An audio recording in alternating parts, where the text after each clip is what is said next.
Hi guys, it's Mackenzie. So I posted a video a long time ago, I think over a year ago, on natural family planning and why we use that as our birth control. Well, I've gotten a lot of questions on it, not just on YouTube, but in day-to-day life. And so I wanted to go a little deeper with that with you guys. So I decided to do a three-part little video lesson thing on natural family planning for those who are interested. So first I'm going to start with what is natural family planning, and I do have some notes here, so I'll be looking down probably, but natural family planning is a general title for the scientific or moral methods of family planning that help married couples or exclusive couples either achieve or postpone or prevent pregnancies. So it is based on the observation of naturally occurring signs and symptoms of the fertile and infertile phases of a woman's menstrual cycle. No drugs, devices, surgical procedures are used to avoid pregnancy. First, I will say that natural family planning is not the rhythm method. That is totally different thing. That's what some people thought it was way back when, which is basically where you say, okay, there's 28 days in a menstrual cycle and day 14 is when you'll ovulate. So from day 10 to 14, don't have sex and you'll be fine. Well, that is very, very faulty because all women are different. Even every cycle is different. Some women do ovulate on the same day every month, but it might not be day 14.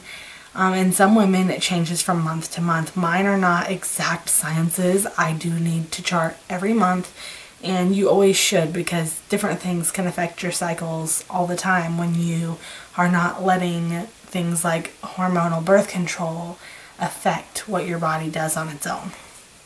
So, with that being said, I want to say if you are serious about natural family planning, I highly recommend the book Taking Charge of Your Fertility, and I have it right here if you want to see it, Taking Charge of Your Fertility. It's a wonderful book. It has tons and tons and tons of information in there for people who have really weird cycles that don't ovulate at all, or just all kinds of stuff that could be happening.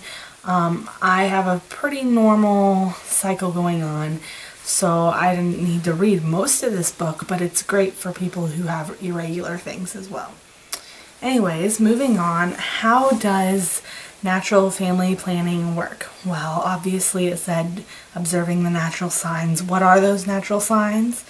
Well, the three primary fertility signs are your waking temperature or your basal temperature, cervical fluid, and cervical positioning.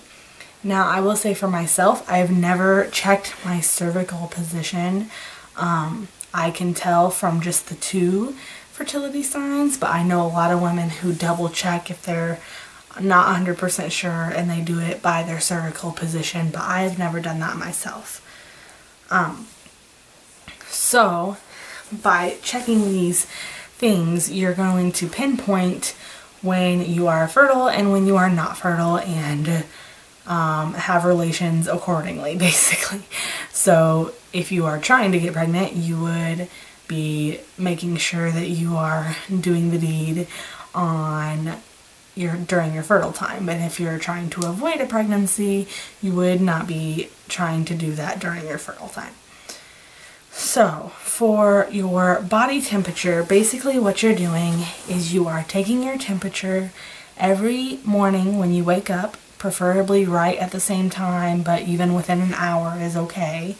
The reason you need to do it at the same time is because as time goes on, your temperature could rise. So, you take your temperature. I just take it orally. Some people do it vaginally. Orally is fine with me. So, you take it every morning and you write it down, starting at day 1, which day 1 is the day you first get your period. Then, over the course of your cycle, you're going to notice, and you take it by tenths, like 97.6 or 98.2 or whatever your temp is.